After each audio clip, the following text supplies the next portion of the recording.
happening, guys? I'm here to tell you about a great new premium offering we have from our bets guy, Keg. He has been crushing it so much with his live betting streams that we decided to spin off his Keg Cats into a premium feature. The first 5 shows, we were profitable, all 5 shows. The show was up like 15 units about, and, I crush. Subscribe today for just $10 a week and gain access to all of Keg's live betting streams covering tons of sports, including the NFL playoffs, MMA betting every week, PGA, March Madness, the NBA, and NASCAR. Last season, Keg and the crew crushed in NASCAR with cashes in over 30 races for well over 130 units of live profit. Put it on the board for your boy Keg to get Blaney home at 14-1. Put it on the board for your guy Keg to get that Larson top 5 plus 105 home. Let's go! Learn how to live bet and tail Keg and his crew with this amazing subscription offering. Also included is access into an exclusive Discord channel reserved for Keg's subscribers. Last reminder that it's only $10 a week, so get on board today with Keg and keep running pure.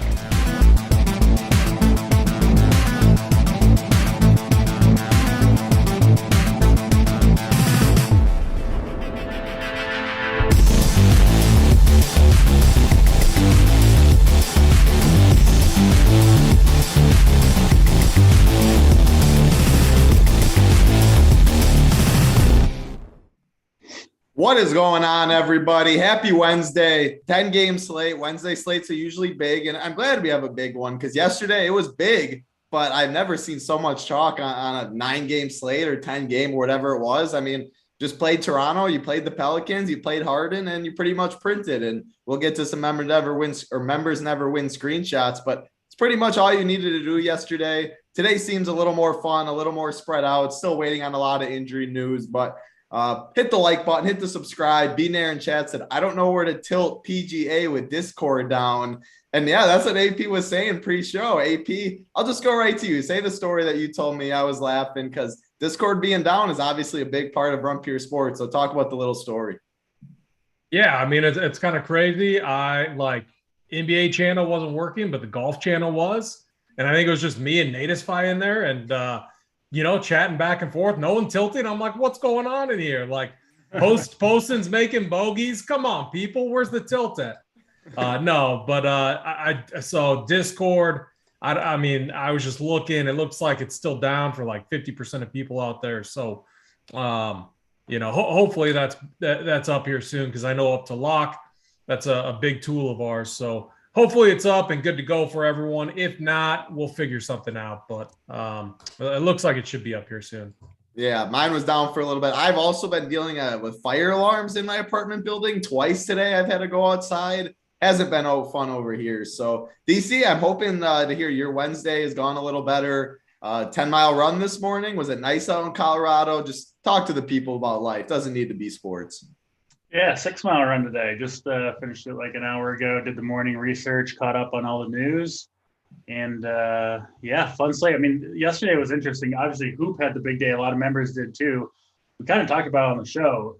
I cashed 2 of my 3 DraftKings lineup. And then on FanDuel, I scored like 375 or something crazy like that and missed the tournament cash line because just all the chalk hit, right? And we talked about it pre-show. It's like, this is a 9-game slate or whatever it was, but it almost seems like a 2 or 3 game slate with the Pelicans and the Raptors, and that's the way it all turned out. And so, glad to see all the winners. Sometimes you got to just take the gifts that DFS gives you, and then play the best plays.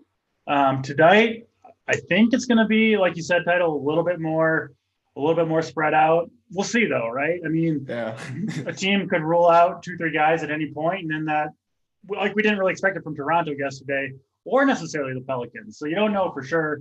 A few good spots, but nothing right now that I think is going to, gobble up all the ownership or anything like that. So I don't think you can really, completely write off most of these games. Should be a fun slate to see how it all breaks down. Yeah, I mean, I'm saying this at 345, sure, 350 right. That it's spread out, but yeah, we know how NBA DFS can go. A team rolls out everyone like yesterday. Well, the slate's going to be condensed. That's just how DFS is. Got to adjust to news. Up to locks will be very big. It'll even be bigger than usual if Discord is down, because they'll still be up. If you're on the Run Pure Sports site, you can always go to join live show chat and then do it that way and watch the show. But hopefully Discord will be up. Some people are still saying it's not. Being there said Poston just birdied AP. Should be good news to you. You got Connor McCarty, Colin, Matt, Uptown, K Fleet Burner, Junior. Thanks for hanging out with us. Hit the like, hit the subscribe. Before we get into the slate, the members never win, as we've been talking about. Gem C13, $10,000 in NFL. Congrats to you. JMO GMO 7082, $16,000 in NFL. Congrats to you. Hoop 40,000 in PGA. Matt Ryan 858, 73,000 in NBA, and then Hoop 127,000 in NBA. I think Matt Ryan and Hoop had the same NBA lineup. It was popular. I know Gary had some nice hits with yesterday. I was on the train. I mean, it was a long one, but Hoop won the qualifier with one of the chalkier teams you see, unique in that thing. So it was just really, really surprising me. The 555 was split a good amount of ways. The 3,000 was split a little bit, all the other stuff. But he won the qualifier with the unique lineup. So congrats to Hoop. He'll be down. I'm not even sure where it is. I don't play them. I don't look into them too much, since I know I'm never really going to go. But wherever it is, big prize pool, should be a lot of fun. DC smirking. I don't have the luxury to be like DC. I mean, double digit live finals for you, probably, DC, that you've been to? Yeah, but not in the last couple of years, so we don't need to go all the way down that road. You've been to a live final though, right? No, I don't play for him. I mean, you gotta go as a +1 sometime. Well, okay, DC, how about you go win me the live final seat tonight, and you bring me. I'm signing up for the qualifier now, and if I win, I'm taking you to it. There we go. Thank you, DC. I appreciate that, but maybe one of these days. That's enough of members never win. Congrats to you guys that won. Let's get back at it tonight, though. Good slate, good prize pools. Hit the like button, hit the subscribe button for us, please. Let's dive right into the first game. 7 p.m. Eastern, the Charlotte Hornets, Indiana Pacers, 229.5 total. Charlotte is favored by 2.5. On the injury report for Indiana, Sabonis, Brogdon, and Turner all are out. That's big news on this slate. As far as Charlotte's side, Jalen McDaniels out, Gordon Hayward questionable. AP, I'll go to you. We got some bodies out for Indiana. Talk about that side, and then does the Gordon Hayward news do anything for you on the Charlotte side? Talk about the game. Yeah, normally when your main players are out, it's going to bring up some good DFS options. But when your head coach is Rick Carlisle, I mean, it throws a wrench into the equation. He's still running a 10-man rotation out there. Goga got the start. Still only saw 22 minutes. Could have been some foul trouble. Could have been just, Carlisle was just, upset at him. Who really knows? But, man, it's really tough to trust the rotation here.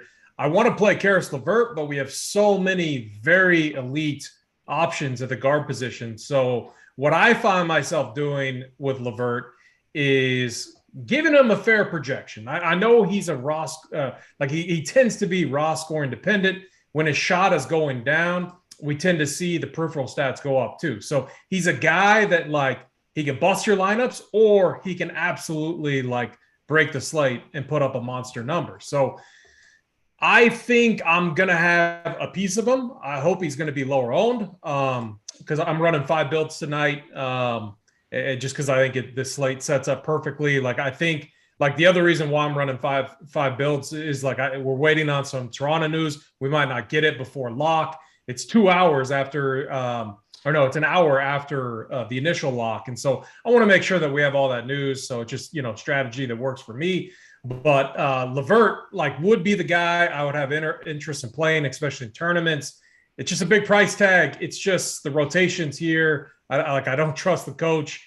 All of the above there. And then, if Gordon Hayward's out, sure, we could have some plays open up, but still, the Hornets have many bodies. LaMelo has been pretty hurtful of late. Him and Rozier kind of take away from each other. I think you could play some of these guys individually as one or one-offs if if you want to run back with LeVert, but I don't find myself needing to get exposure to the Hornets side here. Yeah, it makes sense. A couple of people, AP, they're the little hurt that you shaved the stash off. What was the decision behind that? Yeah, it just, felt bad for Uncle T. Hopefully he's feeling better today. But no, I had to show support to our guy. I had to rocking the stash yesterday, and no, I think had you to take the take care of look. it I today. mean, you could, yeah. I mean, I think if you took over that look, the wife said no. She said no. I was just gonna say, wife definitely stepped in. I mean, hey, I thought it looked good. You should have said the boys thought it looked good. But DC, going to you, talk about Karis LeVert. We haven't seen LaMelo's price be this low. I mean, 8.1K. He was a 10K player for a while. The minutes haven't been what we thought. So other people, Terry Rozier, they got bodies that can play well. So it makes sense. I'm still a little intrigued at LaMelo 8.1, PJ Washington 4.7, Cody Martin 4K. Talk about the Hayward news. Talk about the Pacers side.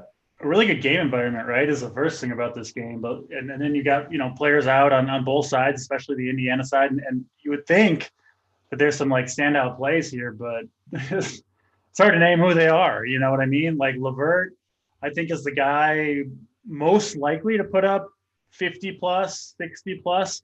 Like LaMelo, I mean, Rozier's not like relinquishing that role easily. I mean, he's kind of the equal to LaMelo back there these last couple months. And we've seen LaMelo's stat line kind of take a hit because of it. I mean, just Rozier's just playing really well, right? He deserves to get that ball as much as he does. So that's kind of hurt LaMelo. I haven't playing him much. Probably won't start tonight. It would be LeVert on the Pacers side that they'll play I'd most likely go to here, just because look who he's playing with, right? Like he could take over a game, a pace-up game at home. Charlotte's been terrible defending pick and roll. Like LeVert, I mean, they need him, like there's no one on the Pacers that if LeVert is cooking, gets going early, that's going to say, slow him down really. Like they need him to go off, I think. So I do like LeVert at 8,600, but like AP said, it's tough, when you got James Harden in that great situation again at 11.5. You just kind of run out of salary quickly when you roster a Harden or a Jokic, and you have basically a spot for one more stud in a lot of builds. Could be LeVert on some lineups, but he's not head and shoulders above the other guys around that price point to me. So good play, but not someone that I'm jamming in then. Yeah, as AP said, so the Toronto news, I mean, we have news that doesn't lock right away in the first game. Like yesterday, almost all the news we got it before lock. You didn't really have to make adjustments post lock. Today, I mean, yeah, maybe we get this Raptors news before lock, but there's a possibility we don't. It locks an hour after. So do you want to lock yourself into a Karis LeVert, a LaMelo, some other pieces? I think you can. It's a 9 games or 10 game slate. I think it's fine. But the more pieces you lock in, if news breaks a certain way, you could really have a worse projected lineup than the other field that backloaded a little more. So yeah. I think the game's fine. Can play a piece or two, but I wouldn't go overboard personally. Let's get into the next game. Another 7 p.m. Eastern lock time. Milwaukee Bucks, Cleveland Cavaliers, 218 total. The Bucks are favored by 4. On the Cleveland side, Lauri Markkanen out. Jarrett Allen questionable, which is pretty big news on the slate. We saw him miss last game. And then you go to the Bucks side, Grayson Allen out, Brook Lopez still out, Wesley Matthews out. So the Bucks have got a lot more healthy. I mean, now that the Bucks are healthy, they got their big 3 really. I just don't have interest in any of them. Obviously, you can always play Giannis, but the price is up. There's other studs. There's Harden without the other guys. I think the Bucks are easy cross off. I don't love picking on Cleveland too. As far as Cleveland, I'll just go to you, DC. You've been on this Cleveland team a lot of the year. Talk about Jarrett Allen news does for you. And if he's out, do you have interest in this? If he's in, do you have any interest? Talk about this game. Yeah, I think Allen would have to be out for me to be in on this game. I'm not going to go to the Milwaukee side with the big 3 in, just better spots. I can't play any of those guys over James Harden or Nikola Jokic, which basically or frankly Middleton or Drew over LeVert even. So that kind of rules out Milwaukee as a team. You throw in a tough matchup going into Cleveland. Just really no interest at all on the Milwaukee side. Cleveland, again, kind of based on the Allen news, Mobley becomes a little bit interesting. Kevin Love, I mean, he's probably still going to come off the bench, right? But man, he's been crushing it. It's a little bit of a scary play, right, against Milwaukee. Like a pick and pop. I mean, they do play Giannis. I think he's coming off a good game when Allen's out. I think he'd be a good play again. Yeah, I like him. A little bit priced up on DraftKings at 6K, but still, he's showing the upside again. He's having a great season, kind of under the radar. Actually, kind of like him as a 6th man of the year bet if Cavaliers can keep playing well. But Yeah, I mean, Garland, like he's got a huge role. I mean, we see it. He's a double-digit assist in 5 straight games now, 12, 11, 12, 12, and 18 for Garland. And then launching from 3 too. He's going to take probably 6 or 7 threes in this game. So he's got upside for sure. He'll have to play well if Cleveland's going to contend in this game. But again, right, tough matchup against Drew Holiday for a young player like Garland. So I don't know. Total punt. Rajon Rondo returned last game. He did kind of come back in that role that Rubio played. 18 minutes coming off the hamstring injury. When he's out there, he's going to be a big part of the offense, right? You just don't know exactly how many minutes, but I think it's at least possible that his minutes tick toward the number that Rubio was getting, toward the 25 a game number.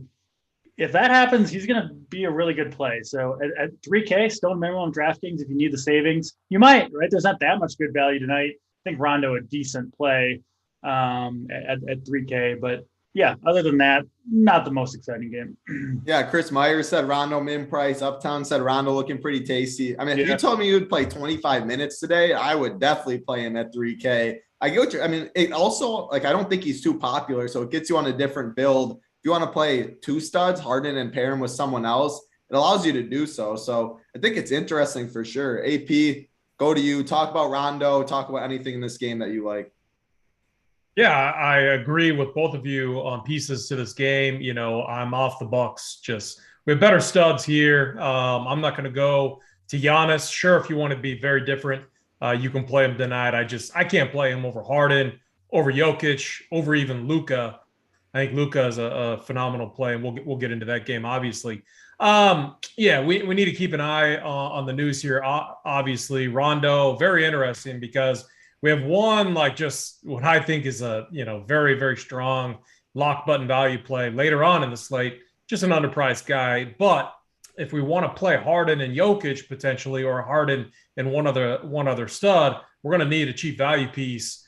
Rondo is one of the guys I'm looking at a flat 3K.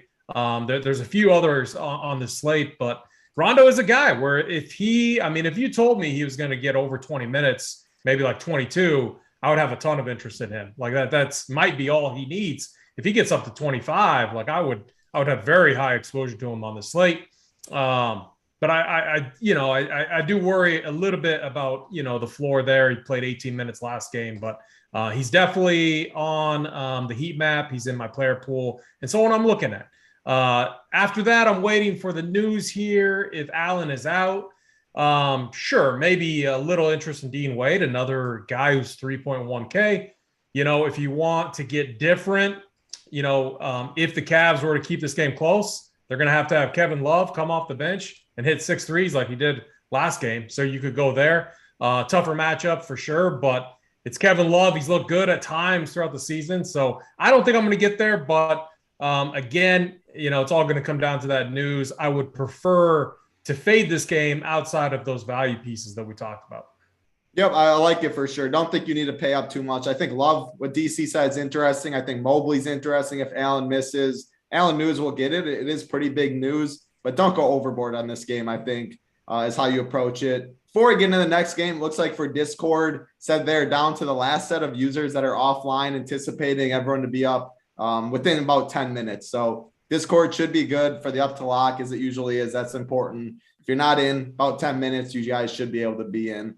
Let's get into the next game, the third game that locks at 7 p.m. Eastern. The Los Angeles Clippers, the Orlando Magic, 214.5 total. Orlando is favored by 1.5. Go to the injury report on the Clippers side. Paul George is still out, but Marcus Morris also is ruled out today, which is pretty big news, as he was pretty much their leading scorer, or their most usage. They had Reggie Jackson and stuff too, but Marcus Morris was taking over that offense. On the Orlando side, RJ Hampton's the only one out, so they're relatively healthy.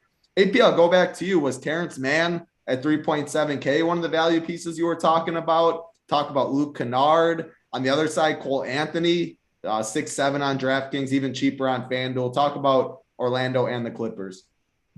Yeah, so, we had the golf show last night. I did not catch this game. I saw the first half, and I was just laughing because I'm like, oh, man, I think the Clippers had like 30-some points at halftime. They were up by 35, I think. at one The point. Wizards, right? Yeah. The Wizards at 35, right. and I think it was 30 at halftime, but they were up. I just saw how it ended. Did Reggie Jackson get benched? Or was he okay? They benched him and Zubac. No, the comeback was led by Brandon Kennard, Coffey, Jay Scrub, literally a guy named Jay Scrub. And then Amir Coffey and Mann were the only starters that played, I think, in the fourth quarter at all. It was just a crazy, crazy game where the Clippers, who suck anyway, it was their scrubby backups that brought it all the way back on the road. Just insane. I watched some of it. It's a wild, wild game. Oh, that 4-point play to end it for Kennard. That was nuts. Well, and he made the three before that. They were down 6 with 11 seconds to go. He made a 3 and then a 4-point play to win it. So, I mean, I don't really think it's that relevant for this slate, but just a crazy basketball game. I mean, it's only relevant in that it's like trust. Right. It's tough to trust these. Yes, exactly. They're starters like Reggie Jackson. Terrence Mann's the best play, don't you think? I'm not paying. That's what I'm saying. I'm not paying up for any Clippers because this team. I mean, I know they made the big comeback, but it was like they don't really even have spend ups anyway on this slate. No, yeah. So Terrence Mann, listen, he's 3,700. I'll take the value. Go for it, DC. You watched the game yesterday. DC, you take this over AP. You get us to because I like Mann. Outside of that, I'm like talk really about off it, of this game. So talk to us, DC. It's just, I mean, it's just a crappy team that's trying to figure it out right now, right? That has had so many changes to their rotation with Paul George out.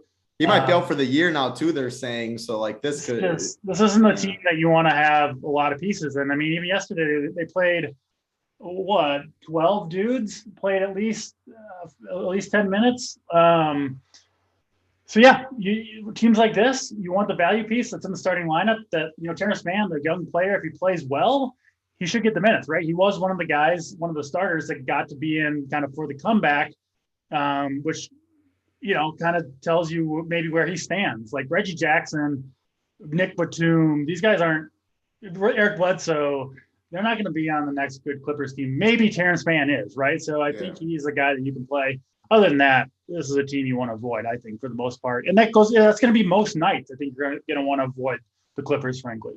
I like it. I'm kind of seeing it the same way. Luke Kennard too, maybe, but like Terrence Mann, so you feel most comfortable. AP, talk about the Orlando side a little more. Franz Wagner, Cole Anthony, you're going to go to any of these guys like that? And then is Terrence Mann pretty much the only Clipper you're going to play? So just wrap it up for this game.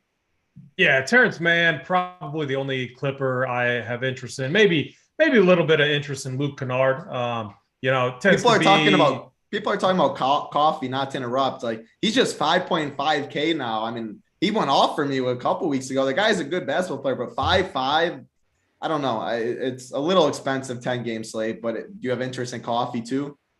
I would rather play Derek White, which we'll talk about later on in the slate, than Coffee. But just my preference. If you need a true value play, like these low 4K guys could be what we need to unlock this Harden, Jokic, or Harden, Luka build that I'm looking at. So I think I would have preference in Kennard over Coffee or White if I'm going to go that route. But the Orlando side, so. Cole Anthony, Jalen Suggs, Suggs has come in and we haven't seen any explosion type games from Cole Anthony in a while. Those two arguably take from each other. I don't even like the matchup here.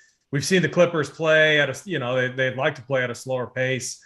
And this game could just be really ugly in my opinion. Like we've seen these Clipper games be like 94 to 98. And if that's the case here, I don't want any exposure to it. But Franz Wagner, 5'2". Yeah, I mean, if I landed on him as a last piece, I'm okay with that. I think I under projected him because it seemed like projections were a little high. So my preference here would be to be underweight on both sides of this games outside of probably Terrence Mann, who's 3'7". Like he's 3'7", and we can play him at small forward, power forward, the forward slot, or utility. So there's a lot of flexibility there with your lineups with Terrence Mann. Yep, definitely like it. Someone in chat was saying, like, we've seen Terrence Mann at 55+ point upside. It was obviously the playoffs, but I mean, this guy has to be what you think is a part of the Clippers' future. Whereas I agree with DC, like 6'5" for Reggie Jackson or playing Bledsoe, stuff like that. I mean, you got to be crazy to be doing that right now. So I think this game pretty set in stone, pretty easy on the Clippers side. Let's get into the next game first. 362 watching, 131 likes. Not too bad. Not setting a number yet. Just hit the like, hit the subscribe button for us, please. We appreciate it. AP says one gross game, and I think I'll say we got another gross game on deck. The New York Knicks, the Miami Heat, very low total, 204. Miami is favored by 5.5. On the injury report for the Knicks, Derrick Rose is still out. Mitchell Robinson probable. Nerlens Noel questionable. On the Heat side, Lowry, Markieff Morris still out. Tyler Hero is probable though. DC, I'll go to you. I'm not seeing too much in this game. You can always play a Jimmy Butler if you want. Or Randall or something. Jimmy Butler bust, right? Yeah, and I don't even particularly love him, but sometimes you're on the same page. Yeah, sometimes you have that small forward position open. You got a bunch of value that you like, right? And you gotta spend there because you can't find a forward that you like or on a particular lineup. Sure, play Jimmy Butler, right? You'll probably put up 40 plus. You're good to go. But I don't think he, is necessarily going to put up a ceiling game here. He's got if Tyler Hero's out, I would be more about it. So yeah, Butler's fine. Probably not playing any Knicks, to be honest, unless we get unexpected news. And frankly, I'm only playing a few lineups tonight. Butler might make one of them or zero, and probably the rest of this game won't have any representation in my lineup. So just an ugly game. Yeah, I'm not going to go there much.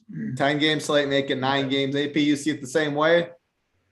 Yeah, the only thing I'll add is the one issue I have with Jimmy Butler is if you just look at where all the elite plays on the slate are, they're the center position, Jokic, Biyombo, Pirtle, a few guys we'll talk about, and then the guard position, Harden, John Morant, DeJounte Murray, Luka, even Chris Paul, Devin Booker, all very, very, Karis LeVert, very strong plays. If you play Jimmy Butler at the forward position, you're sacrificing, you're giving up some opportunity cost there at positions elsewhere. So if I'm spinning up, it wants to be at the guard position, at the center position. So yeah, I would much prefer to have a value piece here at small forward, and that's going to be really what takes me off of Jimmy Butler today.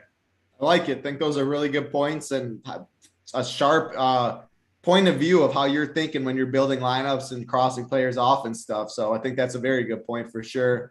Let's get into the next game that we don't want too much in that game. Like you said, 10-game slates. We got to cut some games down. 204 total, relatively healthy teams is one I think you can feel pretty good about. Next game, big total in this one though. Sacramento Kings, Atlanta Hawks, 231 total. Atlanta is favored by 9.5. On the Atlanta side, Bogdanović is probable. TLC and DeAndre Hunter are questionable. On the Sacramento side, Terrence Davis is out, but one of the biggest news on the slate, De'Aaron Fox questionable, Metu questionable. Yeah, if De'Aaron Fox is out, Tyrese Halliburton gets a bump, stuff like that. I think Rashawn Holmes at 4.5K is interesting. AP, I'll go to you. Talk about this game on both sides.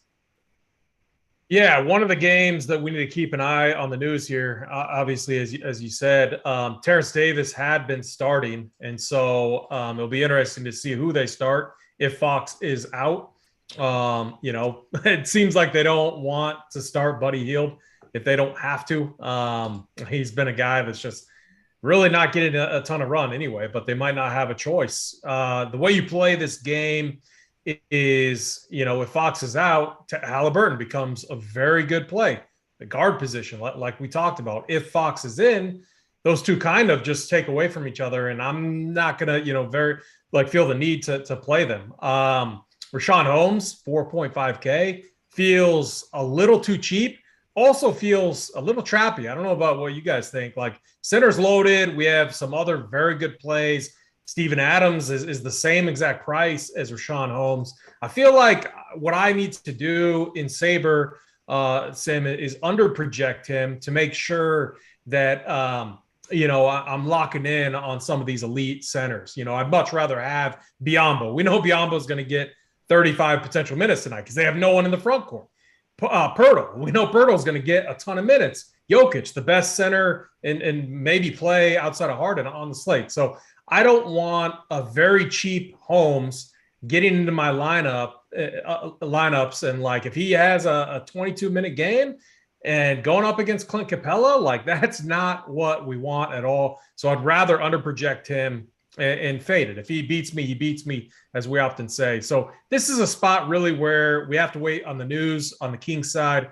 And then the Hawks side, I don't know about you guys, but like, I haven't been playing them. Now I'm like, we have a matchup here against the Kings who play fast, play very little defense. I love attack. I love playing teams that are going against this Kings team. So yeah, I'm kind of torn on what to do. Like I get the Trae Young play, but am I going to play him over Harden? Am I going to play him over John Morant or DeJounte Murray? I don't think so, to be honest. Those guys, especially Harden, but even John Morant and DeJounte Murray, who are cheaper, have been far more consistent than Trae Young. So I would rank all of those guys ahead of Trae Young, and I'll probably be off of him tonight. But I think a lot of people will go down that path, so he could end up being pretty low owned. Really curious to see what both of you are doing with the Hawks side of this game. Yeah, I agree with you. I mean, I haven't really played too many Hawks, so it's not like a spot I just want to jam in. They're pretty healthy. The prices all are right. 9.5 point spread. So I'm only looking at the Sacramento side. And I totally agree with your center home. Center is absolutely loaded today. We haven't really got to the good center plays yet, but almost every game we're going to get to, we're going to talk about centers. So I think that kind of keeps his ownership lower. We know there's upside there. I think Holmes is fine. He would definitely be in my script. And then, yeah, Tyrese Halliburton, if Fox is out, 7-5, but I don't see too much outside of that. We got news, Gordon Hayward, health and safety protocols. He was questionable. So, yeah, I mean, now like the LaMelo price tag even feels a little tastier, the Cody Martins and stuff. So, I don't know. DC, what do you see? I'm not going to go too heavy in this game. What's your thoughts? Well, I'm interested. I'll get to the game in a second. But, hey, remember Charlotte was the first team to get like decimated by the you're about to say, is that about to go in the cycle again, aren't you? Well, it's just I wonder if Hayward was like maybe the one on their team to avoid it, but that's just interesting that yeah, maybe we got a fourth variant that's gonna get us here and give us some more juicy NBA DFS. That's what I thought you were about to say. As long as it's not League of Legends and KBO.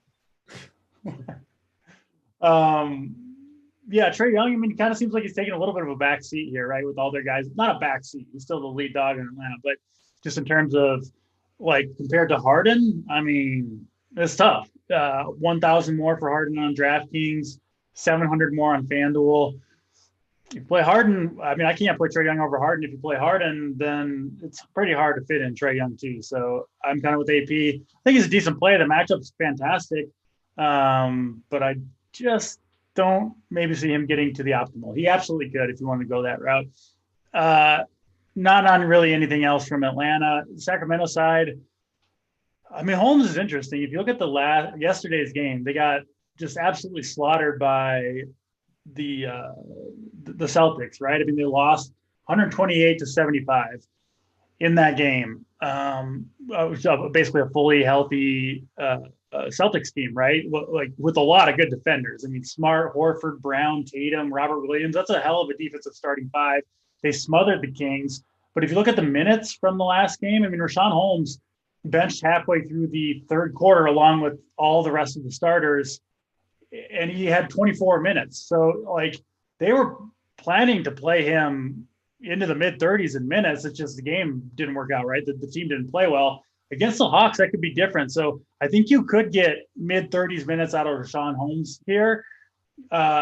If he gets those many minutes, I would think that Halliburton also gets that many minutes, right? Those two, I think, are a little bit tied together.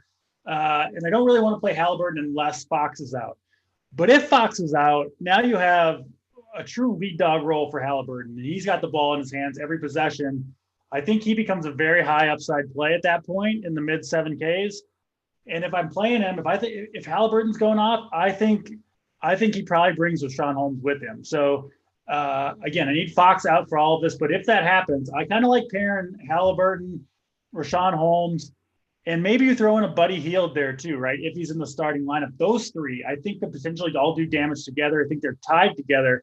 So from a tournament, contrarian point of view, I think it's a little bit interesting. But as individual plays, you know, a little bit fringy for me. And again, if Fox is in, it's, you know, I'm pretty much out on the Kings, except for Rashawn Holmes. I still think could go off in that scenario. I don't think he's that affected by the potential return of Fox, but I kind of just want to be in on the Kings in general if I go that direction. And for me, that makes a lot more sense if Fox ends up sitting, if that all makes sense. No, I got everything you said. I mean, Tyrese Halliburton's a more willing passer. He has very good vision. He can go and he drives. He has that floater that he just lobs it to Holmes. Exactly. So you could see him, like if Halliburton's carving it up, I think he's kicking it to Hield on a perimeter for knockdown threes.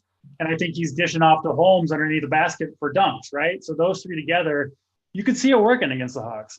Yeah, personally, I probably won't get to Hield. 6'4" is a little much for me on this slate, but I mean, it'll probably be 1%. Got to be in the starting lineup, but he did start the second half for Terrence Davis, right? So again, need Fox out, and I need Hield in the lineup with Halliburton and Holmes. In that case, I'll make a team with those three guys probably on one team.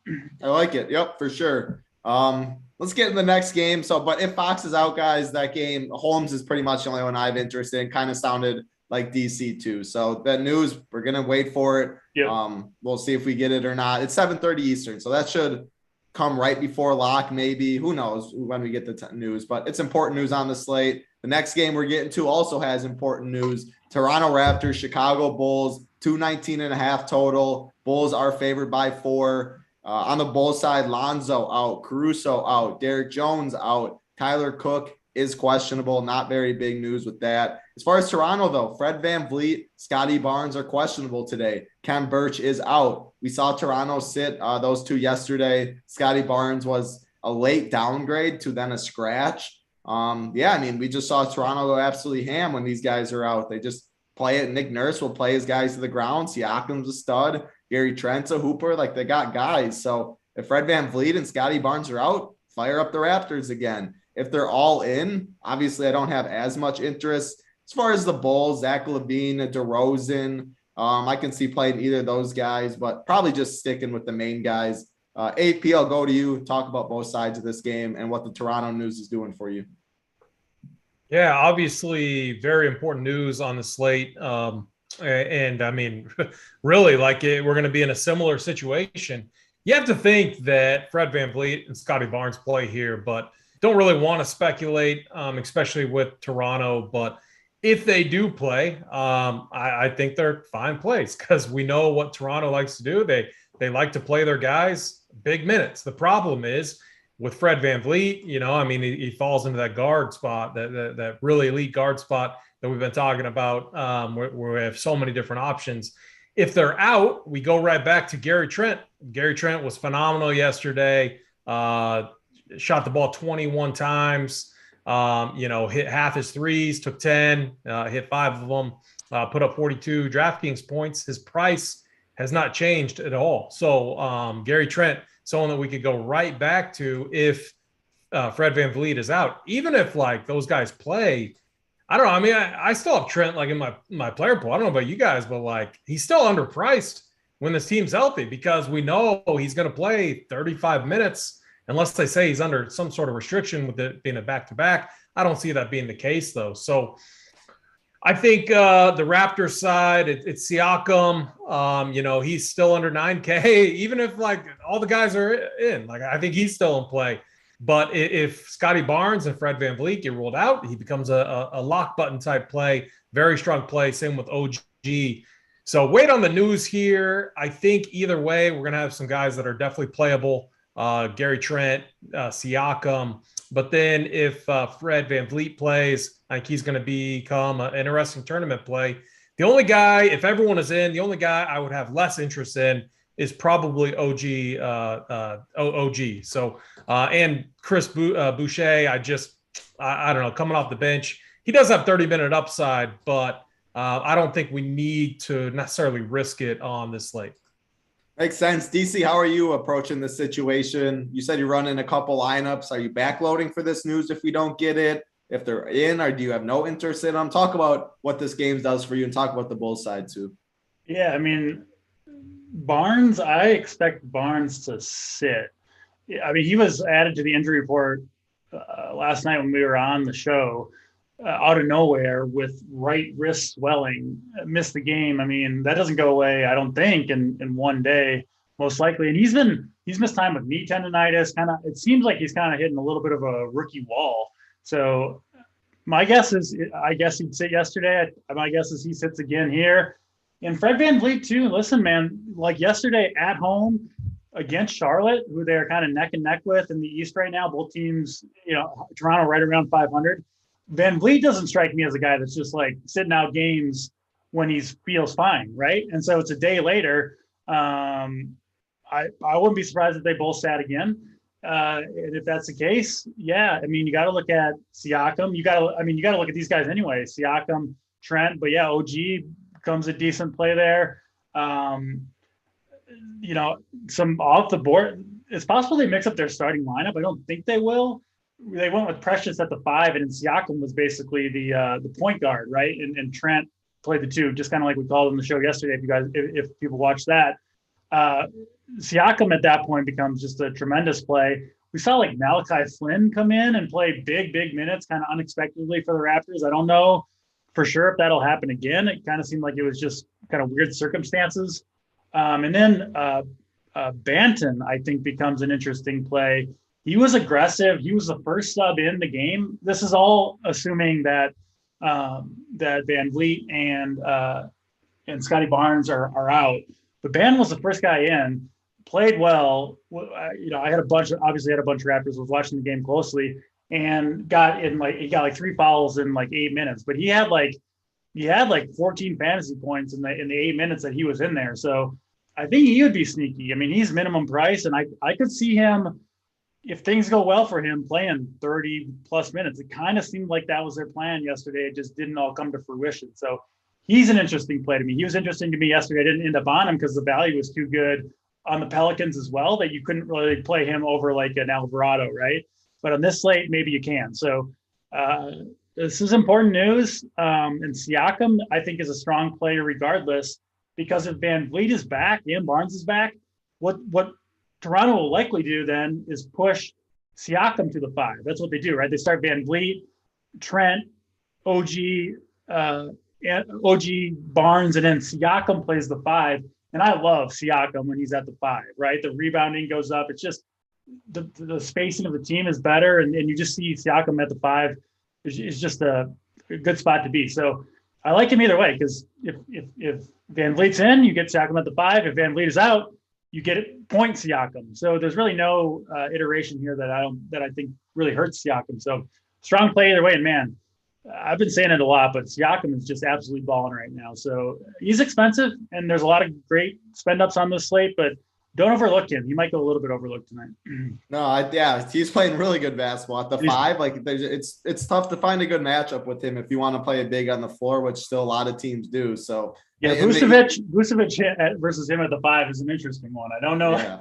I feel like Siakam offensively can really thrive there. Well, you got to double and stuff with that lineup. Like Siakam can't play 1-on-1 against Vooch on the defensive end. Offensive end, you know what I'm saying? Yeah. Like, double him in the post up. On the offensive end, Vooch is just too slow for him. So it's a good matchup for Siakam. So Toronto and Nick Nurse is friendly for DFS. The minutes are going to be there. The injuries could be there today too. So that news is definitely big on this slate. Before we get in the next game, I think we got 4 games left. Hit the like, hit the subscribe, 450 watching, 177 likes. You guys are doing pretty good. I haven't asked much. I'm not going to set a number. Just hit it for us. We definitely do appreciate it. Big slate. Looking to get back up to the top today. Next game, 8 p.m. Eastern, Denver Nuggets, Brooklyn Nets, 221.5 total. Close spread. Denver is favored by 2.5. For Denver, Will Barton is questionable. He was out yesterday, so who knows what that's going to be. Wait, was it Monday? Was it yesterday? Maybe it was 2 days ago. I'm not sure. He was out last game. As far as the Brooklyn side, KD out, Kyrie out, Claxton out, Joe Harris out, Millsap out. Harden went nuclear yesterday. He's going to be one of the highest owned plays, 11-5. He's definitely the clear top raw point spend. Actually, I shouldn't say that. Jokic and Harden, the 2 clear top raw point spends in the same slate. DC, I'm going to go back to you. Same game. Do you see yourself pairing the two? Is there not value on the slate? Like this is where a Rondo maybe would come in at min price 3K. Are you trying to pair these two? Are you just going to pick one? They're definitely the best two. And then talk about the other pieces in this game. Yeah, I mean, not only are these guys just like in the, we've seen what Jokic has done all season long, right? Just absolutely carving it up pretty much every single game. And we've seen Harden do this for like years when he has no one around. Like 6, 7, 8 years, something like that. I mean, when he's the lone star on a team, he goes off every single time. And now, like the individual matchups look awesome here too, right? Denver doesn't have like any perimeter defense at all, anything to slow down Harden. Jokic, for all his talents, he can't really defend the rim. You know what I mean? Like he's not like a leaper. And I think Harden against this leaper. Yeah, well, he's like the opposite of a Rudy Gobert or whatever. He doesn't have springs. He does not have springs. No springs. No springs for a man Jokic as good as he is. So I think Harden, I mean, he's just going to get whatever he wants sort of in this game. And Jokic on the other side too, right? I mean, he's going up against a rookie and Daron Sharp and then old-ass LaMarcus Aldridge. So, Jokic is going to go off. So you put those two things together, I mean, it seems to me like a pretty good idea to try to pair these guys in the same lineup, try to get 70+ out of each of them, and then figure it out from there, right? And then if you can get some value that hits big, like on a big slate, oftentimes you can maybe find a guy or two. Again, I don't think there's amazing value right now, but we're still an hour and a half out from the first game starting. So, yeah, I love Jokic, love Harden. The Denver guards, if Barton is out, I think are all kind of okay plays, but nothing overly exciting. I don't think I'm really going to play many Nets outside of Harden, but if I was going to play him, it would probably be the big men, Sharp or Aldridge. Sharp is 4,200. I would assume it gets a start against Harden. You have to worry a little bit a start against Jokic. You have to worry a little bit about the foul trouble, but potential there. But mostly Harden and Jokic, phenomenal plays. They'll be popular, but rightfully so. If you can fit him, go ahead and do so. You're probably going to be glad you did. Yep, definitely agree. AP, I'll go to you. Talk about Harden, talk about Jokic, then talk about any secondary pieces if you have interest in like a Monte Morris, Patty Mills, Kessler Edwards, Marcus Aldridge. If you have any interest in any of those guys, talk about them too. Yeah, I mean, man, like James Harden, Jokic, two best plays on the slate. And you can make some arguments, but I don't think it's necessarily that close. I mean, look what Cade Cunningham did to this Denver defense yesterday. I mean, he put up he had eight assists, 8 rebounds, couple steals, couple blocks, and had a monster night scoring the basketball. Like, Denver guards are all shrimps, right? I mean, Morris, Bones, Campazzo, Austin Rivers, like even Bill Barton, Marcus Howard. Yeah, these guys can't slow Harden down. There's just no way. No. Nobody can. No, I know, but especially these. I know what you mean. The one thing you need to do if you're using an optimizer is overproject these guys. I noticed yesterday Harden wasn't like they weren't hitting a lot of my builds, and I had a fair projection on them. So if you go in and you plug whatever the standard industry projection is, might be 61 for Harden. I don't think that's enough. I personally pushed him all the way up to 70 or above 70. Same thing for Jokic. You need to do it because it's just you got to, almost force these guys in my opinion. I am probably going to play them against each other. I just think they're such strong plays. And it just seems easy. Like I think both could have triple doubles here. I would not be surprised at all if both had triple doubles. That's a good parlay. I'm gonna see if we can get a same game parlay of Jokic. Someone look that up in chat and report back. See if there's any good odds on that because I like the odds on that. As far as peripheral pieces, Patty Mills maybe like you can play him at the small forward position on DraftKings. I'm okay with that. Outside of him, like I'm not like that excited about this Brooklyn rotation, and mainly because it's just Harden. Like Harden's gonna have to do everything. So like I would rather plug those two guys in and then fill my lineup elsewhere on the slate, and that's going to be my approach tonight. The one guy I would have some interest in, though, is probably Patty Mills. But I can play him at the small forward spot. And, we already talked about one guy that seems underpriced that might be that could put up a similar number to him and is a lot cheaper, and that's Terrence Mann. So I don't even know if I'm going to be that high on Patty Mills at this point. AP, you think there's enough value to squeeze both those guys in there, Harden and Jokic? Have you built kind of done this, right? So full transparency, I was getting a lot of Luka Harden builds, which also look kind of tasty. Which means I think you can if you want to. Yeah, I think you can get 2 spends and you can. Yeah, I'm looking at it now. You definitely can. Yeah, you definitely can. So you can't go wrong doing it. The thing is, like, ownership, it's not going to be sneaky. We talk about it though on this show. Like, I always I love pairing 2 studs in the same game. Like, they're just going to go back and forth. Unfortunately, that's usually kind of sneaky, since paying for 2 studs in the same game usually doesn't line up like this.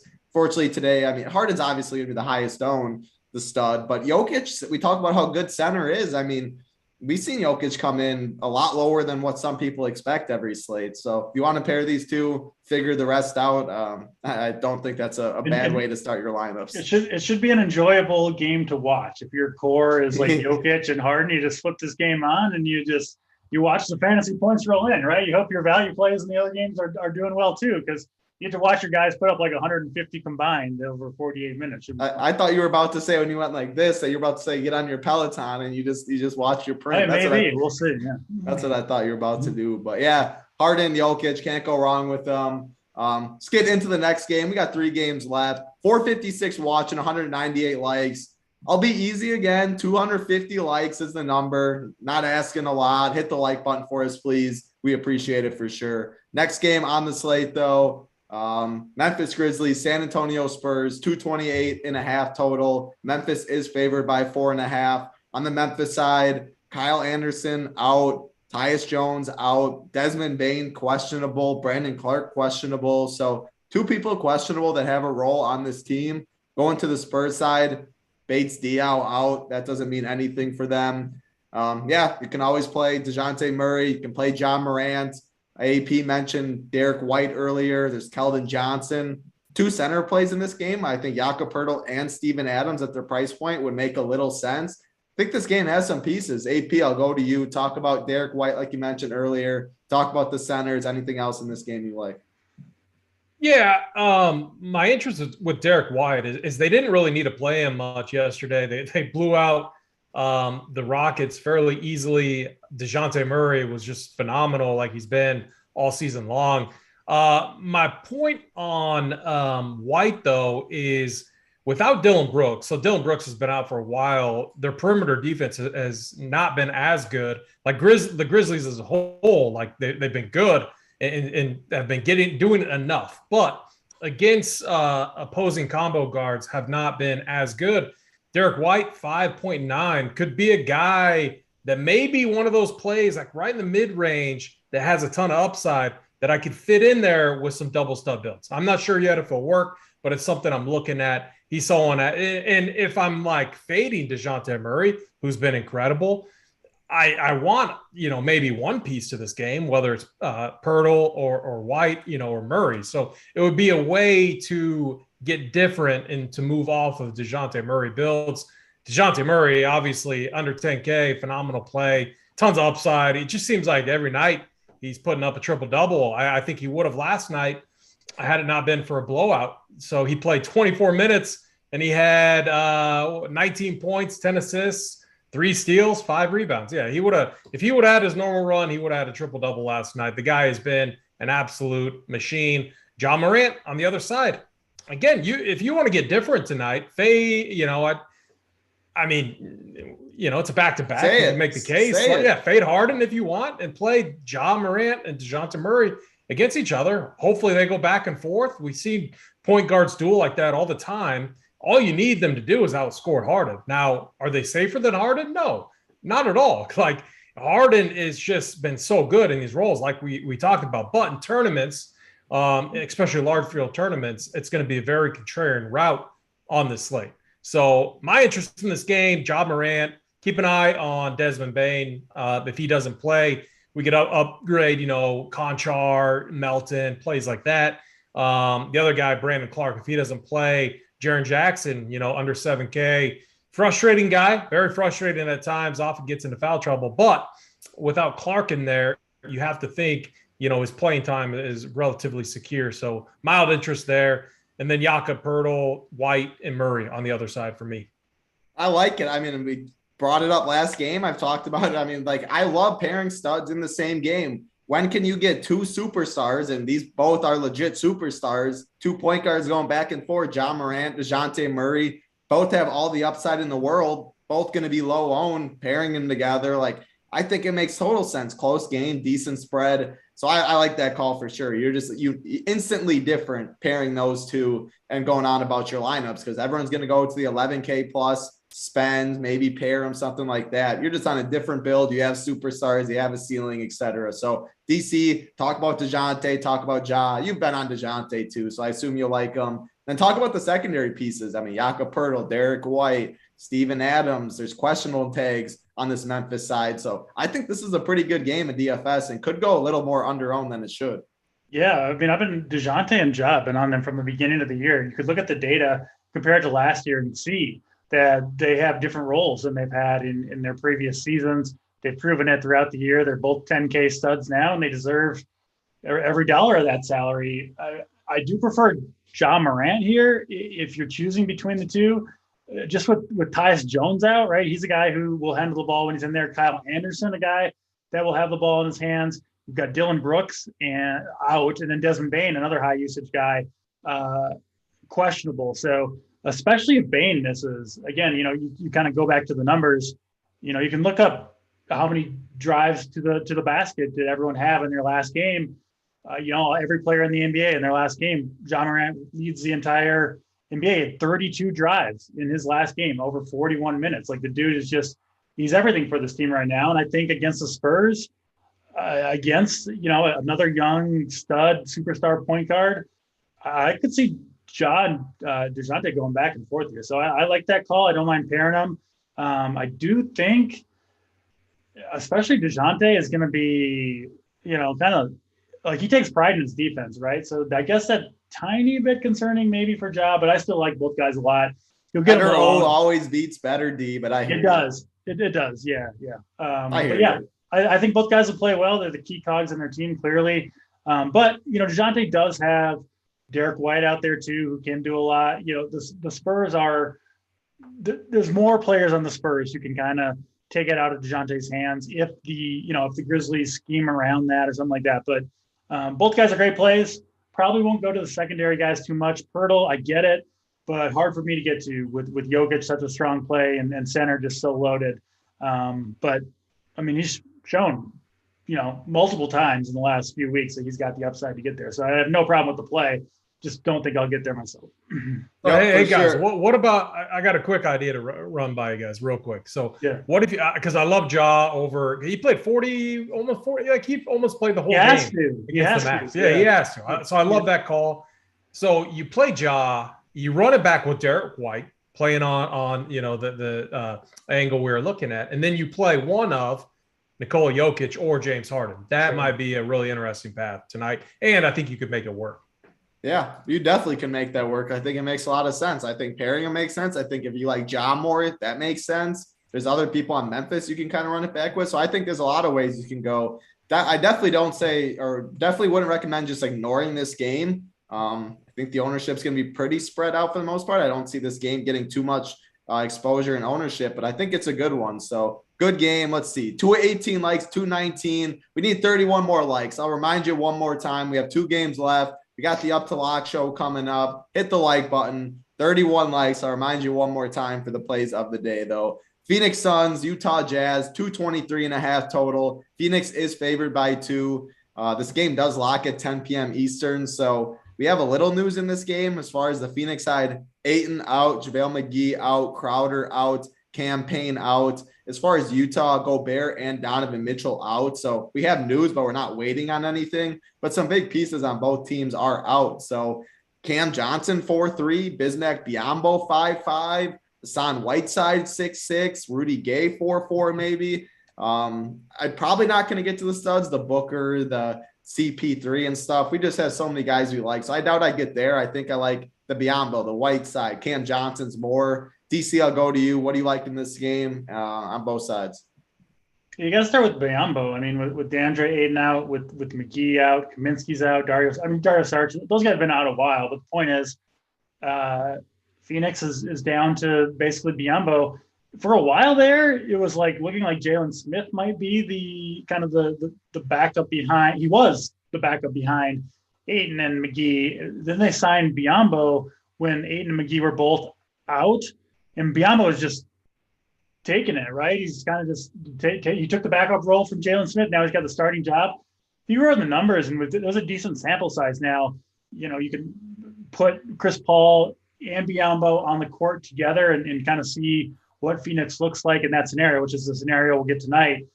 Paul and Biyombo are just both crushing. I mean, Biyombo is at like 1.4 fantasy points per minute, could play 35 plus minutes here. I mean, Biyombo, it sounds crazy, but like he could put up 50 here, against Whiteside, who is good at blocking shots, but otherwise like not a good defender. The Paul Biyombo are like a good combination. I mean, I talked about when they signed Biyombo. Like, you've been on this before. You've been on the Biyombo train before anyone. That's what my point was. It was. I think you were the first one on it. He was. I remember the show exactly. Yeah. Because you're like, they're going to split 48 center minutes. Like, Biyombo's got to play some. They didn't sign. Yeah. I remember. Yeah. Yeah, it was awesome. But it was probably, I said it at the time, it's probably Chris Paul that's like, I can play with this guy. I can run pick and roll with Biyombo because he can shoot from deep. He can roll and finish it. And he just has been doing it. So I think Biyombo is going to keep it up. I know the price is. Go ahead, AP. Yeah, I was going to say, so the Chris Paul comment. I mean, like, not to interrupt, but man, the guards here are like locked into heavy minutes because they have no one else to go That's to. What I'm saying. I know Chris Paul's expensive at 9. Their prices are reflecting. They are.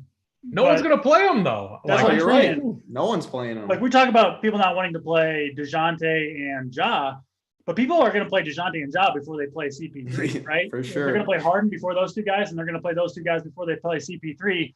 So what does that mean? CP3, I think, comes in at single-digit ownership. Below 5. I think the matchup is fine here. I think he can kind of he did it last game. He can kind of torture this team when they're missing Rudy Gobert. The Whiteside can put up fantasy points, but he's not a replacement for Rudy Gobert just as a team defense, right? So CP3, I think I like pairing him with Biyombo, frankly, and then with the Ayton and McGee out.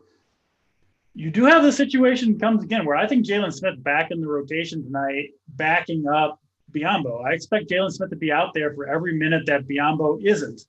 So if you are fading Biyombo, Jalen Smith is minimum price on FanDuel. He's minimum price on DraftKings, and he has been out of the rotation these last few games. But he was productive when he got run. He is, I think, massive leverage off of what I expect Biyombo to be popular. And so I feel like I've had a good read on the Suns center situation. And I think it's going to be Jalen Smith in there for every minute that Biyombo isn't. Something could happen to Biyombo. He could easily get in foul trouble. He's not like the great, I know he's been playing awesome and I like him tonight too. But I'll have a little spicy piece of Jalen Smith. And, it's hard to play a guy who's been out of the rotation for 3 games in a row and isn't starting, right? Because you're not 100% sure, but I feel good enough about it. You'll get him probably sub 5% owned, I think, and he's close to min price. So I don't mind rolling the dice there. Don't play him with Biyombo. I don't expect both guys to be on the court at the same time. But if you want to go in that direction, I don't think it's the craziest thing. Yeah, I mean, if there's one person to listen to about the backup 5 for the Phoenix Suns, it's definitely Draft Cheat over here. What a claim to fame over here. Yeah, you gotta give the respect and the props when you see them. I mean, it's a very, very niche and specific tag I just gave you for the year, but at least you got something to take with you. Dennis said, bet that Booker over 5.5 rebounds again. I'm not the expert. I can't take props for that. I'm glad some of you tailed. I made money too, but that was Tyler's play. I mean, I like it that he's an aggressive rebounder. I would take it, but I called it out that one day because Tyler said it. He's the bets guy. I don't have, I won't say anything to that, but it was a good winner. Thanks to Tyler. AP, talk about Chris Paul, Devin Booker, Cam Johnson, obviously. Talk about this game because you can't ignore every piece in it. The cheapies on the Suns, especially Cam Johnson, Biyombo are the two that stick out most, but talk about it. This is what makes this game and a few others, and especially if Toronto, if DC's right and those guys from Toronto sit again, you could see kind of this upper mid-tier build, almost like a balanced upper mid-tier, elite build, maybe outscore your Harden and Jokic builds, even if they put up monster numbers. And the reason is look at the rotation that the Suns were forced to run. Cam Johnson, 38 minutes. Chris Paul, 40. Biyombo, 31. And now with McGee out, it's probably going to be 33. Well, Devin Booker, 38. Mikal Bridges, 35. These guys are going to get heavy minutes. I'm actually surprised we don't have a K Falk chart in the chat yet, breaking it down. He is one of the key, really good guys at finding these spots and just that are going overlooked. I'm looking at projections right now outside of Cam Johnson, who's probably the best value on the slate, and Biyombo. Man, you have no ownership on Chris Paul and Devin Booker. So, gosh, it's easy to get different tonight, but it's very difficult because you're going to have to make a tough fade. And if you're a tournament player, it's a good night to take that risk, I think. And so it'll be interesting. I haven't posted my core on SaberSim yet. I'm working on it, as we're going through the show. The Jazz get pieces back, so this game should stay competitive. Conley's back, Ingles, Bogdanovich, then Whiteside at the 5. I'm not as high on those pieces as I am on the Suns side. So I think it's a really interesting spot. I'm not sure what I'm going to do, but, they're very strong plays for sure on the Suns side. Yep, absolutely. We got one game left. You guys smash the likes for us. 249. We need one for the plays of the day. Expecting to be way over that when I look, but I appreciate it in advance. Appreciate you guys already hitting it. Last game, though, on the slate. 10 games. Dallas Mavericks, Portland Trailblazers to wrap it up. 217 total. Dallas is favored by 4.5. On the Portland side, Dame, Covington, Larry Nance, Nasir Little, Cody Zeller, Dennis Smith Jr. are all out. It's actually, Dennis Smith Jr. is questionable. Me saying, that just messed me up. Lillard, Covington, Nance, Little, Zeller out. Dennis Smith, questionable. As far as the Dallas side, they're pretty healthy. Sterling Brown, Tim Hardaway, the only ones out. I'll go to you, AP. You were talking about Luka a lot earlier. How does he rank amongst your favorite spends? Talk about center play. I think Nurkic is another very strong center play. He's been really good. Talk about this game. Yeah, another spot where, look, the Mavericks got absolutely embarrassed last night by the Warriors. Luka played 27 minutes. It was just a blowout. They lost by 38 points. It was just a disaster. And I thought going in, I'm like, man, no Draymond in there. Porzingis is going to be able to do whatever he wants. He couldn't hit a shot, 4 for 15. So I expect a big bounce back here. I think Luka, one of those studs, I could see this being an unowned Luka going in against the Blazers, who all they need to do is keep it within 15 points. Luka's going to be out there 2 to 20 points. After last night, they're not going to pull him early, unless it's they're up by over 20. So, gosh, man, Luka could have a monster triple-double here. And Nurkic, he's going to have to play as much as he can. And I kind of like centers against this Mavericks team when Porzingis is at the 5. So I could see Nurkic having a monster night here. So another game that's just making very difficult, we're going to have some very difficult decisions. The other thing, too, is I want to wait to see what the starting lineup is going to look like, because the Blazers are down a ton of dudes also. They don't want to play CJ Ellaby. It's all random scrubs.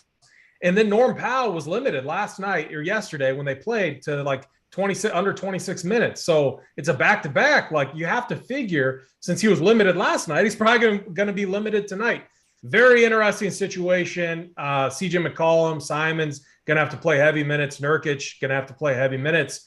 My preference, though, would be Luka, Nurkic, but it's man, we just, now what are you doing? You fading Jokic? You fading Harden? A lot of interesting decisions tonight, a lot of very good plays, which any mid-tier play, I'm literally just eliminating from my player pool, focusing in on the best plays tonight. Yeah, I like it. I mean, how I like going to attacking these big slates is like pairing this. Yeah, if you want Luka, I think Nurkic is a really good pair on the other side. You're getting a little correlation, but you're just narrowing more. Like you can't play everyone on a 10-game slate. You got to narrow it down a little. That's an easy way to start narrowing down your lineups. DC, go to you. Talk about Luka. Talk about this Portland side. I mean, if Dennis Smith's out, like, is there a worse bench in the NBA besides Trendon Watford, CJ Ellaby, Tony Snell, Greg Brown? Like, well, that's got to be the worst bench I've ever seen in the NBA. So what do we do? You tell us. That's the exact thing I was going to bring up. I was going to list those same guys that you listed. Literally, that was the first thing I was going to do. So you beat me. We're in lockstep. You beat me to the punch. I mean, this Blazers team with Lillard out, with Nance out, Covington out, with Nasir Little out. Like, yes, they do have, Simon's healthy, McCollum healthy, Powell is back, and Nurkic is healthy. That's a YMCA squad on the bench. But beyond those four guys, I mean, like McLemore is probably going to play close to 30 minutes here. I think he's an okay play. I think he starts. Like, well, they have to start somebody besides those three guys. So it's going to be McLemore or Ellaby or Tony Snell, right? I mean, those are, I think they're options basically at the 3 and the 3 and the 4, right? So like obviously the point guard or I guess we could start McLemore at 3 and shift McCollum, but whatever it is. Yeah. Like, and so these guys aren't that expensive. I know Simon seems expensive at $7K with McCollum back, but if you look at like he's got a very, very similar role to what Damian Lillard had when it was Lillard, McCollum, and Nurkic. And I know Lillard wasn't that great in that role to start the year, but he was playing through injury, right? It was because he couldn't hit a shot. I think he was shooting close to below 30% from 3. Anthony Simon's shooting 40% from 3 and has that Dame role right now, playing alongside McCollum, who's also cheap at 7,300. And then Nurkic. I mean, one of the big problems with Nurkic over the years is you just can't trust the minutes. Right now, I mean, if he's playing well, they'll give him into the mid to upper 30s in minutes. Chauncey Billups will play him like he's because a coach. His backup is Trent Watford, right? So, of course, you want Nurkic out there for as many minutes as you can get. And the guys around Simons, McCollum, and Nurkic are just so low usage that I could see kind of all three of these Blazers having good games. And then you've got the obvious low-owned run back of Luka on the other side. Maybe a Porzingis if you wanted to do it. So this game's a little bit sneaky to me. If you want to get way off the beaten path, you could do a little kind of mini game stack here, frankly, and I think get most of the production that comes from this game. And it should be a fairly close, fairly high-scoring game where you know where all the production is coming from. So, again, I think this is a good one to go off the board. I think the slate in general is a decent one to go off the board because there's not that much slam dunk value, right? And the studs, listen, Harden, Jokic, great plays, but they're really, really expensive. You know what I mean? Like if Nurkic puts up 55 fantasy points, which I think he could against Dallas, and if he gets 37 minutes, and Jokic puts up 65, you're going to want Nurkic there. So I do think there are paths where Jokic and Harden can have their monster games, but maybe if the value doesn't get there, and it might not in this slate, you could see a more balanced build potentially get to the top tonight. Whereas like yesterday, you just kind of had to do the stars and scrubs thing. Today, I don't think you have to. Yeah, I mean, it's not only that. Like, how many stars are on the like Giannis, Luka? Like, we could go DeJounte, Ja. Like, there are so many really like just superstar basketball players on this slate that nobody will have. Yeah. Exactly. Like, would it shock you if Chris Paul? Like, you need a nuke from Harden and Jokic to really end you today if you faded them. I mean, and if you have them, you also need your contrarian play to crush. But with their ownership, like you're dragging 50% with you if Harden and Jokic, like you need a lot more to go right if you play those two. And even if they nuke to still ship, whether it's if you fade and Jokic and Harden don't do that, you need a lot less to go right to ship. I mean, you get the 5%. Don't talk me into fading those two. Yeah, this is just the tournament mindset, though. I mean, obviously, like I hear you.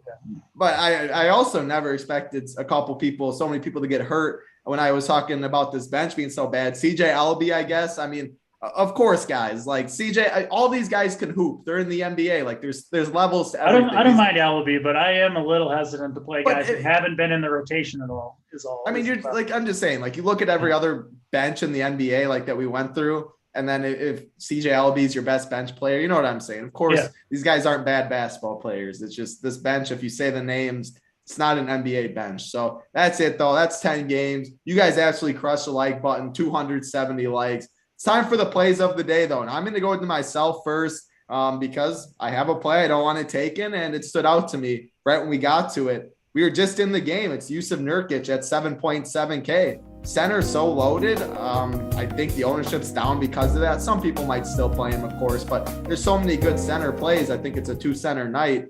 Portland just has nobody. 4.5 spread only in Vegas. So Vegas thinks the game stays close. Portland has nobody. I think a big reason is going to be Nurkic walking double-double pretty much. I think he can have his way. Late night hammer, Jusuf Nurkic, the SO play of the day. DC, I'll go to you. The mom's basement play of the day. Who do you got for us? Going to, I got to go to the Phoenix Suns center, Bismack Biyombo. We'll be curious to see how owned he is. He's obviously going to be somewhat popular, but maybe that $5,500 price tag scares people a little bit. You've got Jokic, obviously, is going to carry some ownership, and center in general is loaded. I just love the way he and CP3 are playing right now. I like the matchup, frankly, against Whiteside, who's just not a smart defender. I think CP3 and Biyombo will get it going. So yeah, I'll take the cheaper of those two guys. I like CP3 too, but Biyombo, the mom's basement play of the day. Bismack Biyombo, mom's basement play of the day. AP, cap it off for us. The gentleman's call of the day. Who you got? Yeah, this play is going to be extremely low owned, and I think it like he could just go absolutely like insane tonight. Was hurtful yesterday against Golden State. It's not Luka, it's Kristaps Porzingis. This like matchup, they don't have anyone. We got flat-footed Nurkic. This is like the absolute spot where Porzingis just puts up a big number. He already did it earlier in the season, put up like a 60-piece. Obviously, Luka was out that game, but still, we've seen like Porzingis plays better sometimes with Luka in there because Luka can do his thing. The attention's on him. So you're going to see a lot of passes out to Porzingis. And man, at 7.6, if he gets us like 50 plus, which I think he definitely can do, your lineup's going to be different in tournaments. It's just going to be what you need, along with all of those other elite plays that we talked about. So Kristaps Porzingis, very low in tournament play of the day.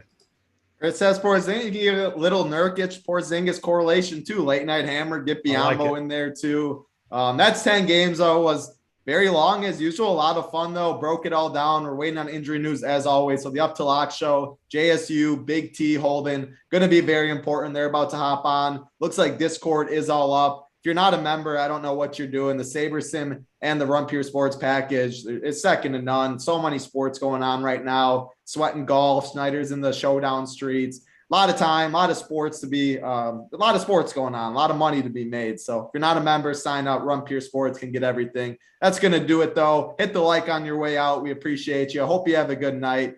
For DC, AP, Simon Behind the Sticks, I'm Titletown. Good luck, everybody.